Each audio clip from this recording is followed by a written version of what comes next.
Hello, Rise Up Visionaries. I am here today with a very special guest, Alecia English. And I connected with Alecia a little over a year ago.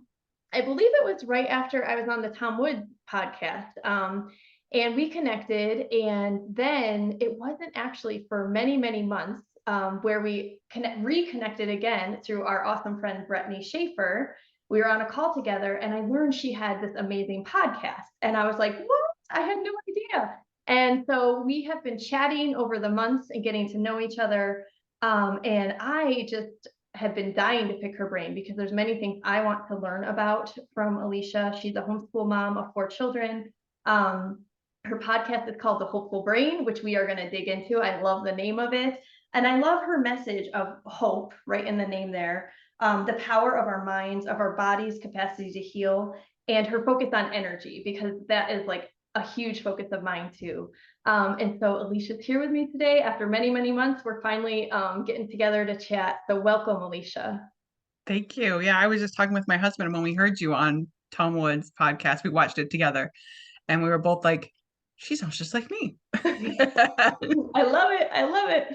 Okay, so why don't we just start off by just sharing a little bit about your family and your background and your story, particularly, I think it's your youngest son. Yeah. Well, I'm a chemist. My husband's a physicist. So we really love the science. And as we've raised our children, it's been kind of an experiment. We call them the lab children.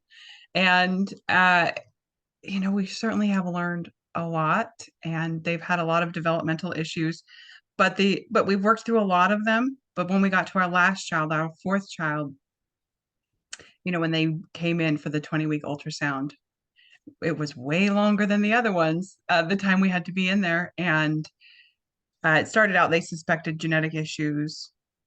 They couldn't find it. And then he was born healthy. Everything looked good. But then at 2 months old, he started having these tiny little eye movements whenever he would look at my face. And it ended up being this catastrophic form of epilepsy called infantile spasms. And it can destroy the brain body connection. It's basically what it does. And he did go blind for a while because of these seizures. And it's very interesting that my face was a trigger for him. Faces are very complex, as I've come to study so much about, like, why would this even happen? And, he was misdiagnosed for a while, and then the treatment failed, and all these things happened, and he ended up being a candidate for brain surgery. And at 6 months old, he had 1/4 of his brain removed, lost some vision. He did regain vision as we got control of most of the seizures before the brain surgery, which was thrilling to have a child go from no vision to vision. And but even still, he was very delayed and not having reflexes, like to put your arms out to catch yourself, things like that. And his neurologist would say things like, if he can't do that, he won't learn to walk, because if you can't catch yourself, kids don't learn to walk. It's just too dangerous. So I've been obsessed with how to fall. Like I think way more about how to fall than anyone I've talked to. And so we did a lot of, boy, I was really hopeless for a lot of this early period, and I was told many things, like he'll never, of course, never see for a while when he was blind, and then never walk, and then never walk, talk. Oh, and then the talk at 2 years old, he still wasn't talking, and they were like, you just need to get a communication device, which I was like, all right, well, I tried one more. I'm an experimenter, right? I'm a chemist. This is what I do. I'm an observer. I try things. And I guess, and I get this a lot from doctors, that I'm just a very different kind of mother. I guess I just do it differently. Mhm. And, um, you know, I, I read this book during the time. It was called What I Would Tell You. And I never finished it. This was at a time when they told me Magnus, who's my son, would never walk, talk, or see. And I was just trying to wrap my head around how to do life like that. So I was reading this book that was recommended, and this little baby who could do nothing but lay in the crib. Finally, at 2 years old, they gave her a balloon. And this 2 year old actually swatted at the balloon for it was like the first thing this baby ever did. And I never finished the book because it just showed me so much hope of what is possible that I just Mhm. got to work after that. And yeah, so that was this is who I why I started doing so many things like what can I try? What is possible? And developing a hopefulness inside myself. Oh my gosh. I just got goosebumps when you were telling that at the end of the story. And what was the book called? What I Would Tell You? What I Tell you. I wish I could tell you what the author's name was, Well, it's but I okay. think it We can look it up. yeah. That is, it's just such an incredible story. So can you share a little bit with everyone how your son is now? Because you kind of like laid that groundwork for us, and we're trying to be a little concise here, because I can go on and on. And I want to give them see, like, this is what the doctors told you. He can't see, and for a while he was blind. The fact that he can see alone, he won't talk, he won't walk. Tell us a little bit about Magnus now, how old he is, and what are his capabilities? Well, he's 5 now, and yesterday, no, 2 days ago, I signed him up for T-ball. Can you believe it? And I'm still battling hopelessness. Like, I'm still like, "Ah, we can't do this." I'm still battling hopelessness 5 years later with a child who couldn't walk, talk, or see. And now he is capable of doing T-ball, but I'm still having to overcome it. And I think that that is what I'll just keep doing with him. And I guess my what I've come how I've come to be both hopeful and not like hurt my child with like overdoing it is my motto is to stretch but not break him. Yeah. And it actually is I have to stretch like because I want to protect him and not have him fail and not break him. Yeah. And finding that balance is gosh, it makes me want to tear up. Like the balance of finding how to stretch and not break your child. It's it's very personal. It depends on both the mother and the child, and it is a dance of adaptation for both of us. Yeah. So what is that voice that you're still, is it because, is he resisting? Does he not want to do it? Like physically you feel he's capable. So what is this voice that's making you feel like still hopeless? Like when you describe it that way, or is it not quite hopeless? Is it something else? Just like a doubting? Maybe it's that inner tyrant voice that you talk about in your podcast. Oh yeah, the inner tyrant. Well, I certainly have been a perfectionist on myself, Mm, and and I see it come out in my parenting, especially when you become a homeschool parent. mm, Really, I just got to see like, oh, I am talking to them the way I talk to myself, and I'm learning to be more gentle everywhere in my life. Um, but I guess I'm afraid he won't listen to the coaches because he does still have a bit of a speech delay. okay. His ability to throw is like incredible. He can like throw as well as our older boys. So he's And 5, right? He's 5. But you know what? All the it, other 5-year-olds, they're not going to be listening either. You know that, right? well, I do know, but I also know that he struggles to listen. Okay. And it's a challenge. It's a challenge sometimes to take him public places. He'll listen wonderfully, and other times he won't. Yeah, yeah, yeah. And it it requires me to be ready to adapt, is what it really comes down Yeah. to. And Totally. to do what's right for him in the moment if he's having a day where he can't listen. Am I willing to step in and say to the coach, like, we need to go? Yeah. Like it's about me being able to adapt. Right. Are you saying that question? Am I able to do that? I can totally relate to that. Like like questioning myself. Am I able to do what I know needs to be done for my child when there's other people around, when you're feeling that social pressure, when there's other like more authority figures? I know I can. I felt that before in my life. I was just thinking, okay, but so let's just like kind of back up a little bit, because I think we like glossed over the miracle a little bit. Like, my gosh, this child wasn't supposed to speak or talk, like speak or talk, not either one. He wasn't going to speak or talk, Alecia. He Speak was or talk or walk or or run. walk or see. And I you sent me a video one time showing me him do this activity. He's talking it out, and he's got a marker in his hand and he's focused and it's incredible. And that hope that this story will just give so many families, like my family, like, Carter's not the same, obviously, but just the resilience and the ability for his brain. So if you could kind of, I know this would probably be difficult because this is years of work, years of research. But if you could just give a couple ideas to people listening or watching, like, oh, what are some of the things? How did you get from there to here? Like, if you could pick one or two things, just to give some concrete examples of how you managed to pull off this miracle. Well, I do think nutrition and brain fuel Mhm. is very important, but you know, boy, there's so many. You're right. Um, Being willing to try new things is a huge thing. Like my last ditch effort before we went for the communication device was camel milk. And I was like, all right, I got $100. Like, let's try this on Amazon. What is this stuff? People are saying this. And the day he tried it, he said his first word, which was cheese. And it was amazing because I think what my fear was like that he wouldn't be able to say no and protect himself in life. And I just wanted him to be able to take care of himself in some level.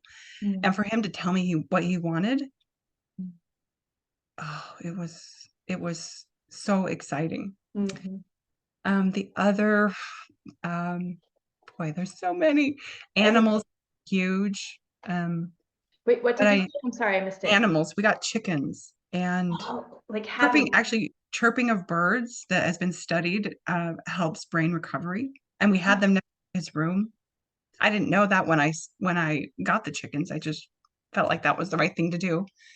And he also learned to really attenuate his pressure of his hands so he didn't kill the little deers. So that was an incredible OT because it was right when the COVID happened. So he Mm, lost at 2.5, he lost all OT, PT, speech, everything. They wanted him, he had to do it over Zoom with the 2.5-year-old that only had 3/4. It was very difficult and I had to step up even more. But I somehow just keep trying. And I think my scientist mind helps me. We also I feel like I've been like manually rewiring this brain and yeah. teaching him how to think. And that would be the program I really used a lot was called Equipping Minds, which I think maybe you saw in the video where he's memorized a lot of stuff. So Yeah. Yeah. he's learned how to um, control himself. He learns to we'll look at like a bunch of shapes and he's able to, if I say tell me the color, he has to stop himself from saying the shape Mm, and get himself to say the color. So it's a lot of inhibition training, which is mm, huge in developing more and more ability to communicate, interact, logic, learn. Inhibition. It's been a huge part of our training, and I'm still working on it, obviously, for like having appropriate behavior in public places, which sometimes he does great, yeah. but we're still working on it. So I Yeah. guess those are the things that have been really powerful in manually rewiring a brain to just have him reach, whatever potential is possible for him. Can you just like, so the manually rewiring the brain, because I know I hear it and I'm like, what does that mean? And what did you do? And the equipping minds, maybe you could just kind of explain. I think is that the YouTube video? I watched a few of the videos. Yeah. With what?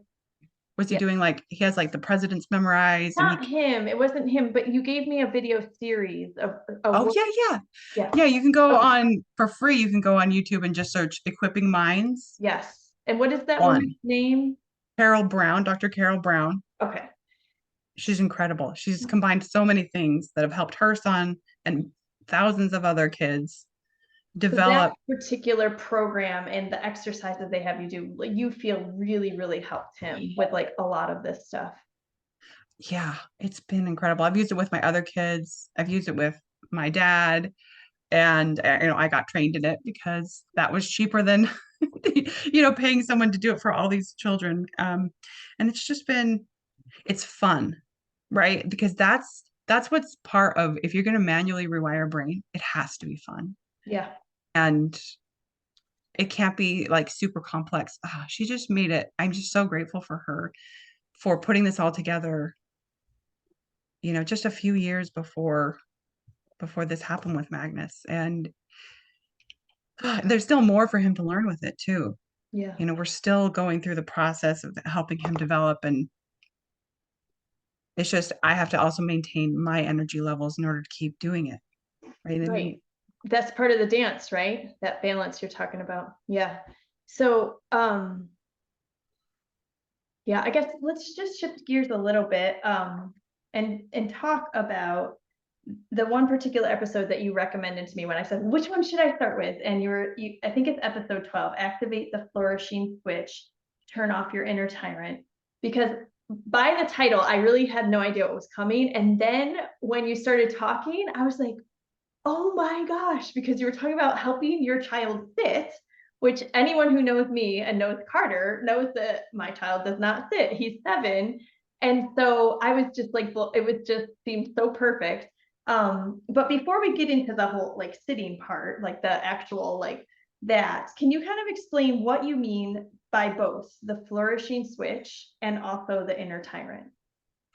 well, the flourishing is a term that the positive psychologist Martin Seligman uses a lot. And I love learning from Martin Seligman. He's an incredible psychologist, he does positive psychology research. And you know when you're a happy person and doing all these certain things, you can trigger flourishing in other people. So I've been studying a ton how to be the person who can flip the switch and not turn it off. And one of the things that was turning it off was me being a tyrant and wanting him to do what I wanted him to do when he wasn't. That famous phrase, if they would, or no, what's if they could, they would. Like if your child could sit, they would. And using that to then like, okay, well, what can I do better? What can I do around them better? How can I change our environment? And I guess all of those things are part of the flourishing switch, Yeah. my opinion. So Yeah, no, I love that. And I kind of like gathered that just by listening. I love that word flourish too. Um, and when I was listening to that podcast, and you were talking about, he needs to sit. And my background as like, because I'm I'm very into unschooling, like, and also like what you just said, that if they can, they will. If, I really believe that. I think kids and humans in general are doing the best they can. But like when you were just talking now about stretching but not breaking, I am learning that I do need to push my kids more, especially Carter. It's not a service to them or to me to underestimate them either. So it's like setting the bar, it's that growth, right? Where the best place where they're pushed a little bit. So like at first when you were saying like, I need him to sit so he could go to classes. I'm like, well, I don't really believe that, especially when they're so little. Like, I'm just not all about. And then, or to read books. And like, both of my boys have pushed my beliefs on books. They just didn't love me reading to them like Marisol. But when you got to Piece of Family, I was like, ding, ding, ding. Yes, for Piece of Family. And now, like I've been sharing about the potty training with Carter. Like, I knew if he can't sit, at least for a little while, we will never be able to potty train him. And so that's been a huge breakthrough for us.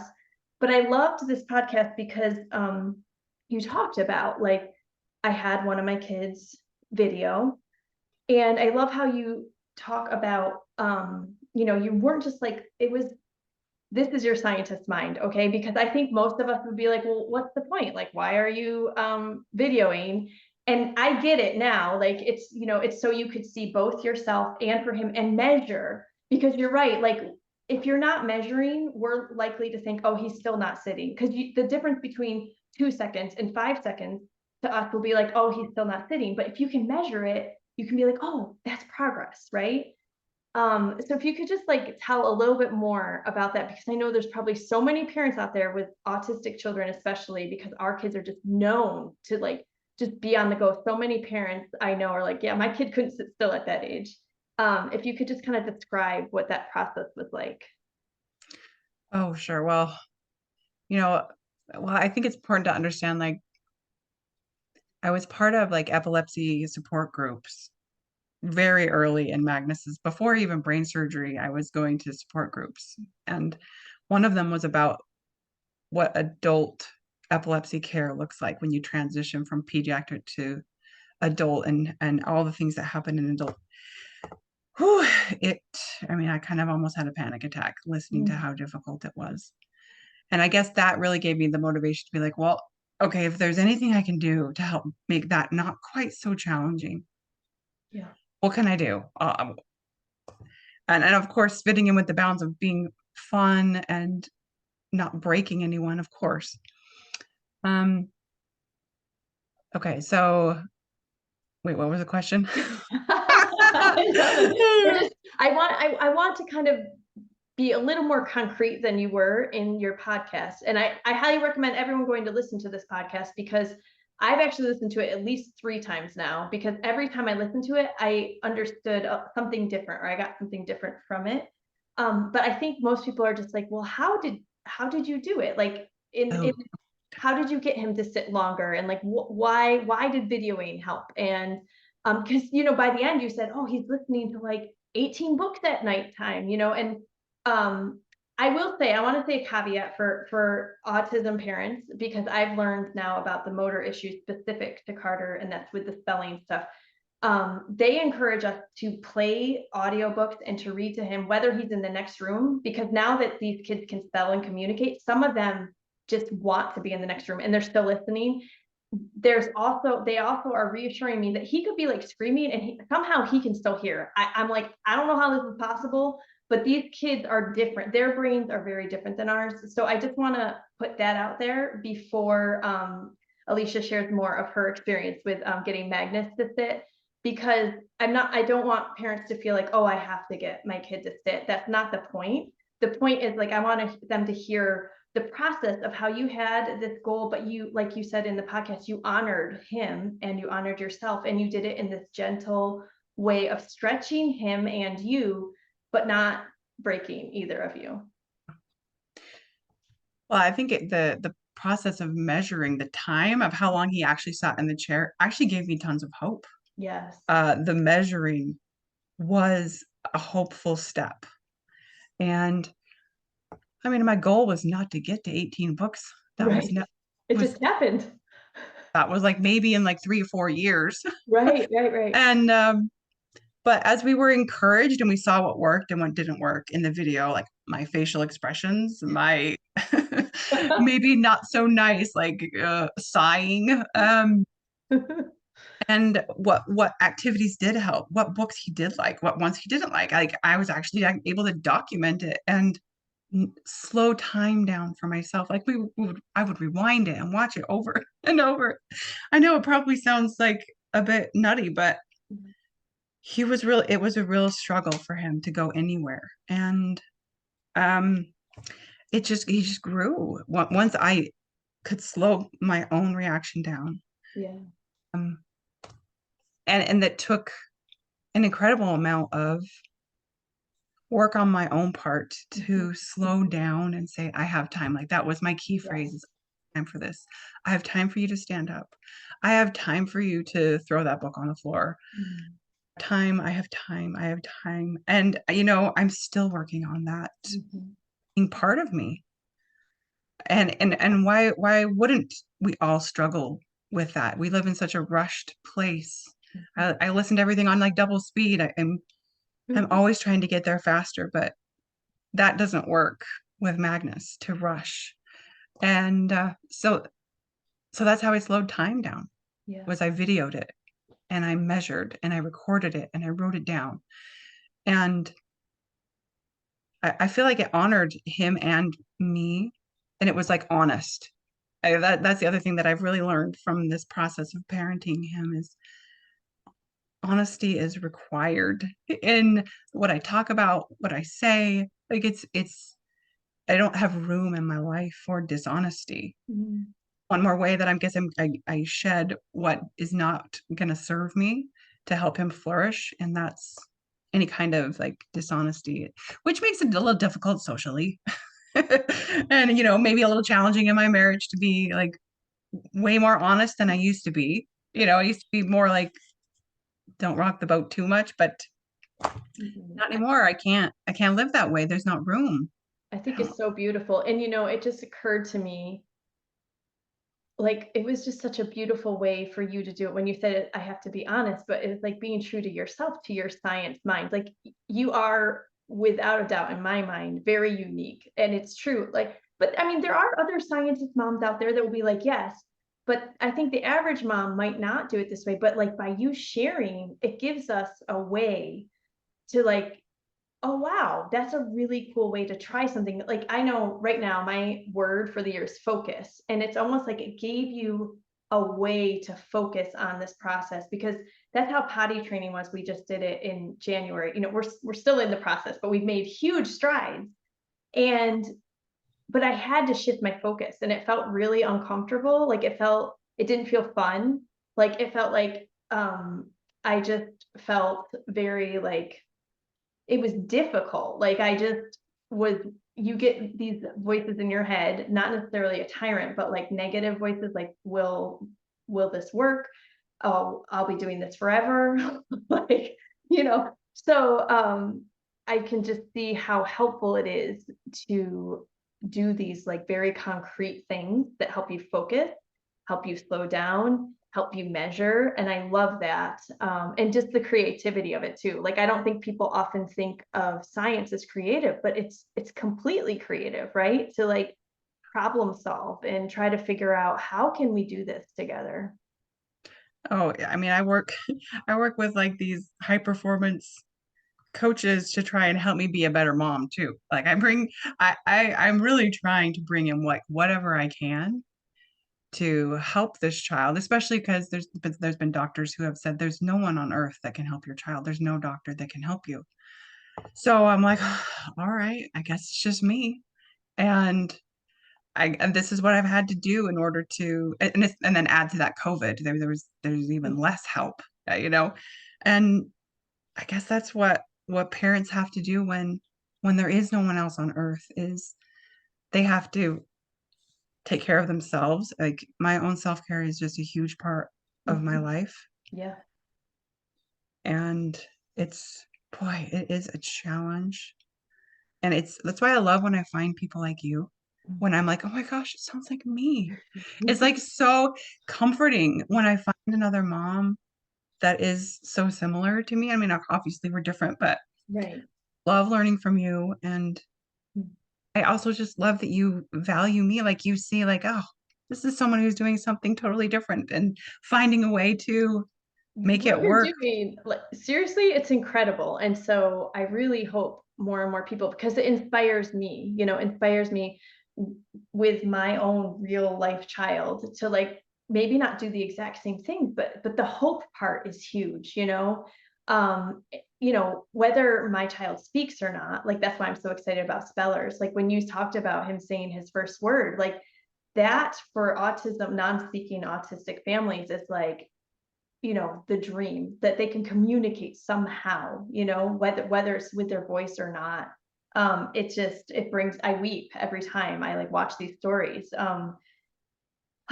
This is such a beautiful conversation. I'm going to do a few more questions and then we're going to wrap up, and I'm sure we'll be talking again soon.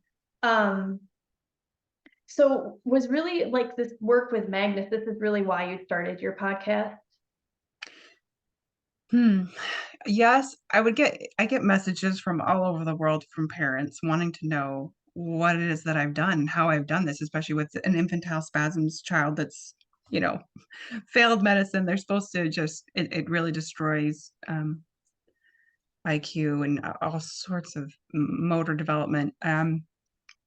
So I was spending so much time typing up to different parents, and I was like, okay, I can maybe use my time more wisely. Right. And so I put it into this podcast form and I tried to make it, these parents are so tired, and they can't go read through all the research that I have done. I mean, they could. I'm sure that they would be great at it. But so I Right. tried to put it in as digestible a format Hmm. it Hmm. really stressed parent could handle. I Right. use stories, I use science, I always put the references in. I use my own personal experience too. And I just try to put it in a digestible way that they can learn in like 20 minutes, maybe, or less usually. Yes. And, and also just, I wanted parents to know how to speak to their doctors so that Mm. the doctors would listen. Yes. Because I've been able, because I can speak science and can put it in a certain way, I wanted to share that with other parents Hmm. so that the parents could be part of the team with their doctors and not just allow the doctors to, just roll over and Hmm. what to do. I want more teamwork between doctors and parents so Yes. that it's a safer environment for children. And so I guess I just put all of that into one, and I just, I'll get a message from all around the world and I'll be like, oh, you need this podcast. Oh, and I'll just send the links and it's working out really well. And so that's why I did it. That's awesome. So how are those parents finding you? Like where is your story with Magnus like out there in the world? Well, of course, a lot in the infantile spasms group. And, Right, right, right. Okay, gotcha. um, we use a lot of the keto stuff. His seizures came back after brain surgery, about 8 months after. The same week my husband lost his job. So I was like, well, I could do brain surgery again for, whatever, $1 million. Or I could try this lady who does diet change and testing. And so that was only like $800. That was her website is nutritionforseizures.org, I think. And so I just gave that a try because I had 800. I didn't have, half a million. And oh my goodness, it worked. And not only that, it improved his mood and behavior and his itching. And I was like, this is amazing. I mean, I'd done diet change before, Yeah, yeah, but yeah. this was way more targeted than I had done. And once again, I learned to be hopeful. I learned to be open. I learned to not be so judgmental. And, I keep trying to stay open. I kind of call like this kind of parenting, it's almost like a psychedelic experience, which what psychedelics are extreme, not that I've done that, but a psychedelic experience is like really stressful on the body. And that stress drives you to be open. And I feel like maybe that would help parents understand why someone would do all the things that I have done is because this really stressful, really long psychedelic experience has driven me to be open. And what do I got to do? And and and of course, the hope is a huge part of that. Oh my gosh. You are very special because I'm I love what you were saying about your podcast and like making it digestible for parents because yeah, you know, we all can technically go out and do this research, but one, you have the scientist mind, you have the background. Um, and two, like I really firmly believe like we're all drawn to different things, like we have different passions, and so that is like the beautiful gift, right? When you can take your passion and then make it accessible to others. So because a lot of people, that's not their passion, that's not their thing to go read all this science. And but yes, the hope. And then I know for myself, I think Carter's situation has been such that he has been largely very happy and very physically healthy. And so like when I hear you talking, I realize that's part of my like lack of like pushing him. And so it's just so awesome for me to see all the things that you've done and like to not make me feel guilty that I haven't done those things, but to use it as inspiration, and that's what I encourage anyone listening. Don't look at someone else, some other mom, and think like, oh, that mom is incredible, I could never do that.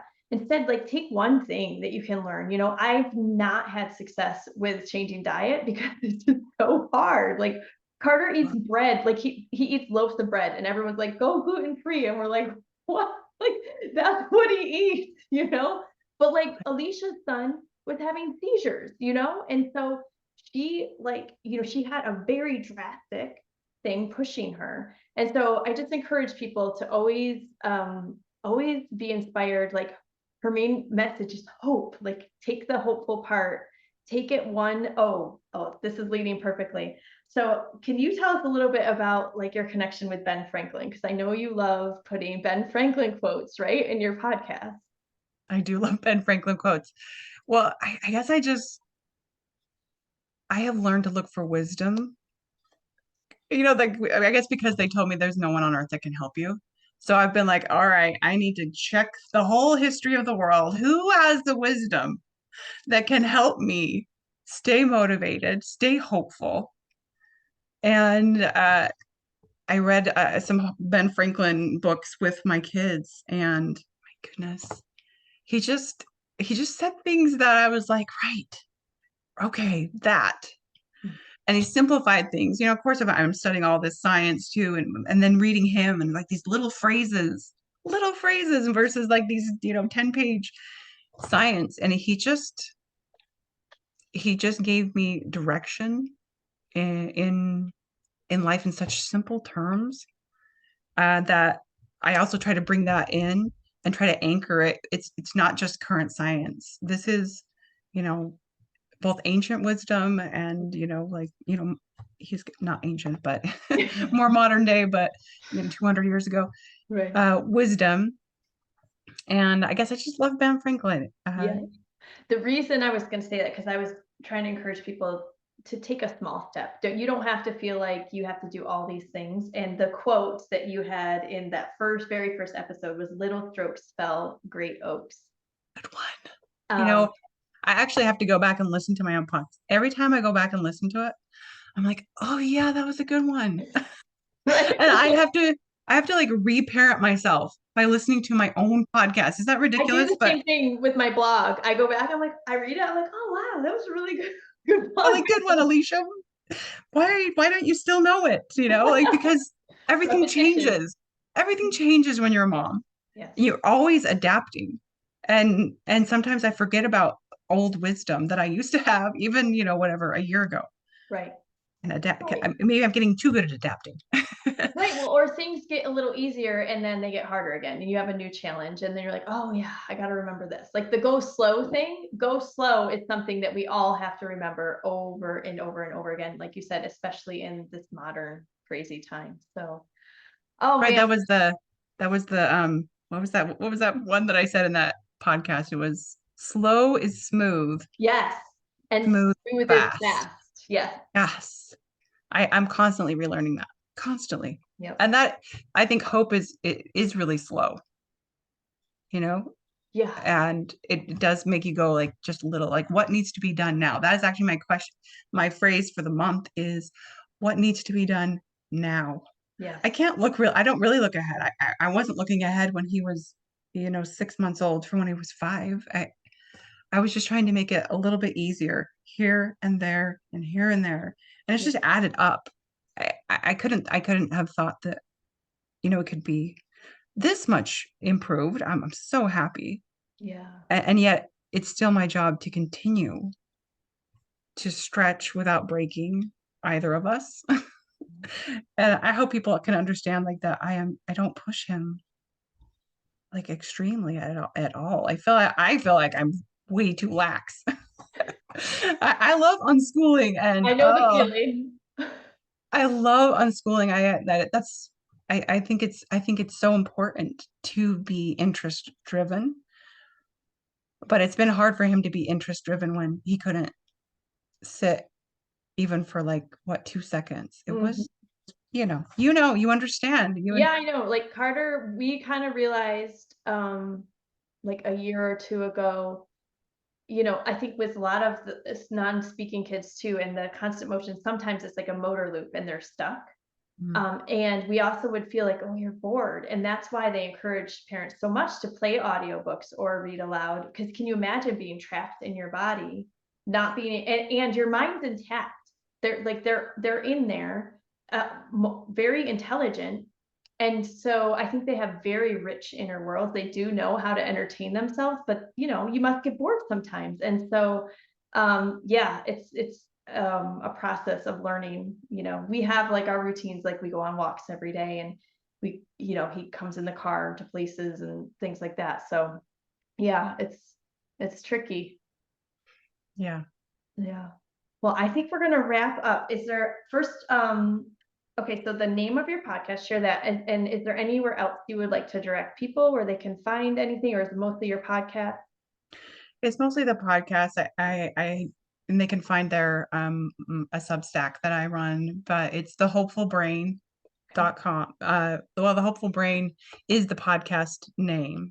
Right. And so that's on all the platforms, is the Yep. Hopeful Brain by Alecia English. And Yep. I hope that it's helpful for Oh, people. it's definitely helpful. What is your hope for your podcast? Boy, what is my hope for my podcast? Well, I have loved getting the messages back, and how it's just been like this ripple effect on parents of becoming empowered leaders that are both gentle and effective. Mm, And I think if that kind of ripple goes through our world, that's real deep change that could change every other mm, difficulty in our cultural structures. If we have gentle, empowered, effective mothers and children, mm. Oh my gosh. I love that. amazing. And so I guess that's why I keep doing it. I keep getting the feedback that it's helping. So thank you for your feedback. I really appreciate it. Thank you for coming today. That is the perfect way to end. I love your choice of words, and I agree with you. And it's interesting because that's something I've been thinking about in my parenting, being a stronger leader, because I got the gentle down. So, and empowering, yes. When we parent our children in that way, it is without question world changing, that they can stay whole, like you say, not breaking them. Because our children are, they come into this world, and the more we can keep them whole, and love them, but also stretch them, the more that they will help heal the world, I believe. I do too. All right. Well, thank you, Alecia. This has been wonderful, and I look forward to speaking with you again. Okay. Thank you.